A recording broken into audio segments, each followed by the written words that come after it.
สบายดีมาเด้อพี่น้องมาย่างน้ำกัน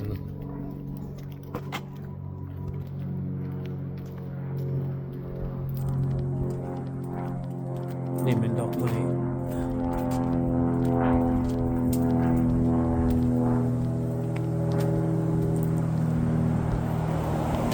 หนาววันนี้เป็นลม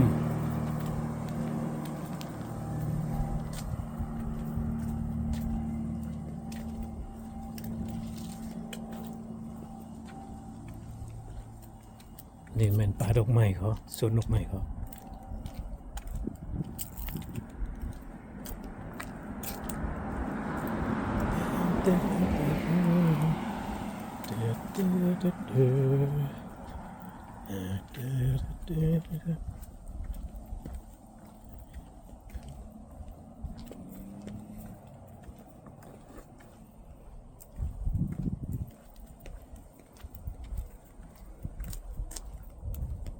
มีแต่ดอกไม้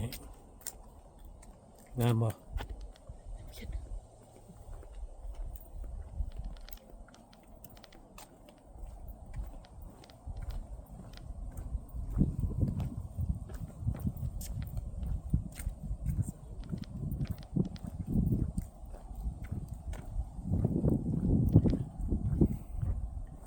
มาเบิ่งป่าดอกไม้สวนดอกไม้เขากัน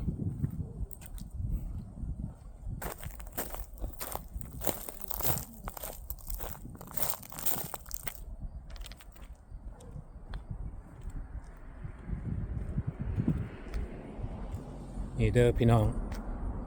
อยากเบิ่งอยากชมบ่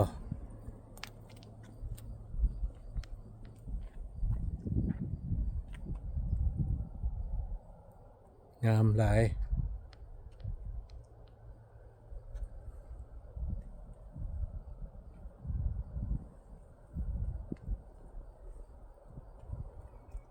มาเด้อ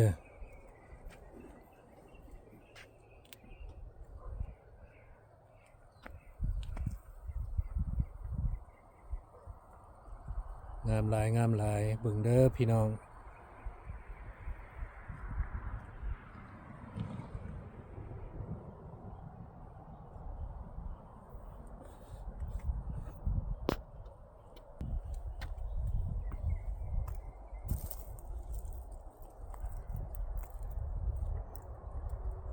มาเด้อ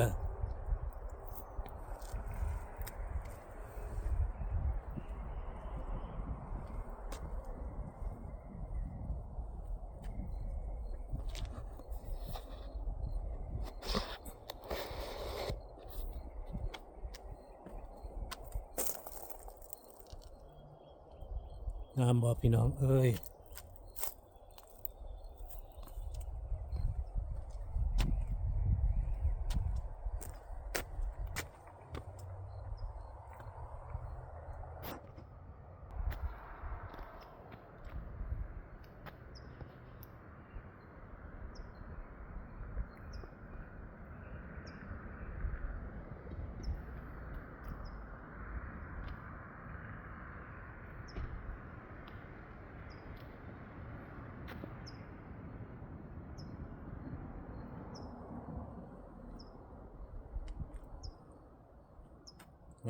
งาม